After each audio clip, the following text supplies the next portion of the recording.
you have stood for me as close as I have come to see on this planet as a living master who understands, but who does more than understand, because to be honest with you, I think I understand. But the difference I see between you and me, to be honest and totally transparent, is we both understand it, we can both say it really well, but he lives it. I don't. Except when I do.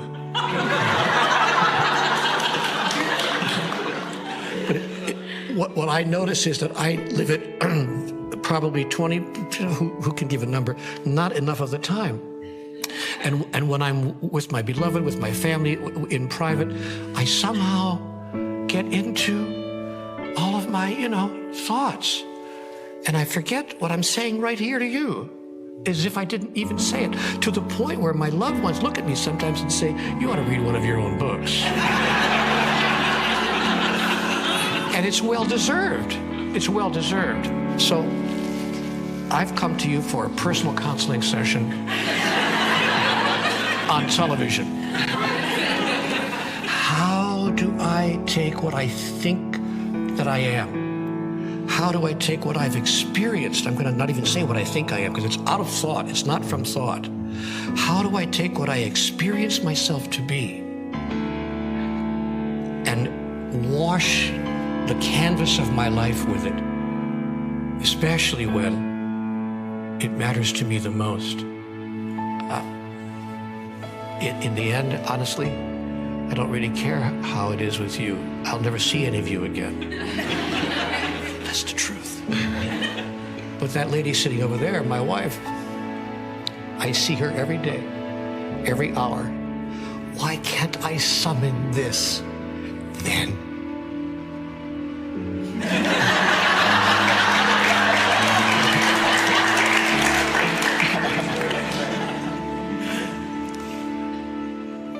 First of all,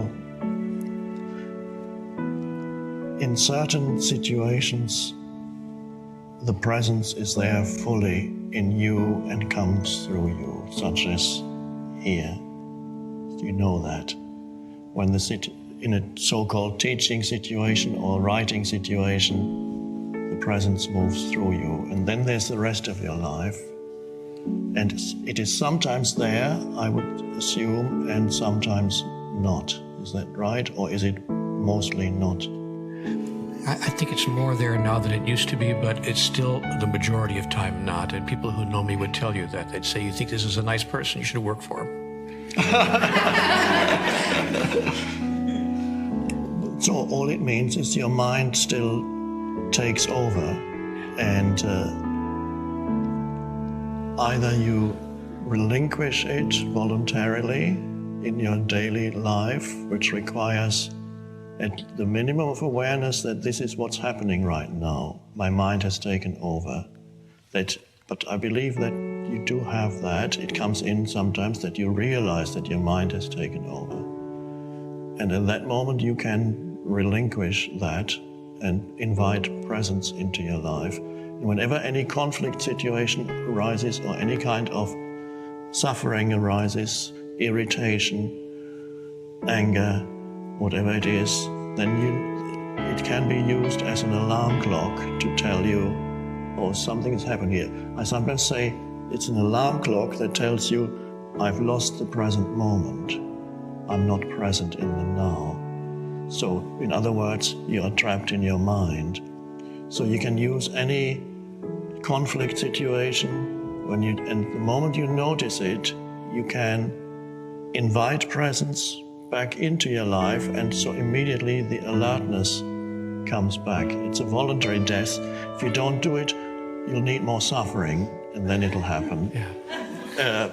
But if you voluntarily relinquish, because you know how it works, because you experience what you do in a situation like this, there's that complete openness. You're not identified with old mind. Your mind is simply a servant of the deeper awareness as you speak to us. It's beautiful. You're not here, you're not protecting your ego, which is a wonderful thing, and because there is something much vaster here speaking through you than the limited ego that still arises in your daily life. So as you sit here, the ego is not operating. Otherwise you would have to hide the fact that you don't live it in your daily life. But something much greater than the ego is speaking through you right now. You think he's going to miss a chance to talk to Eckhart Tolle about this? You're crazy.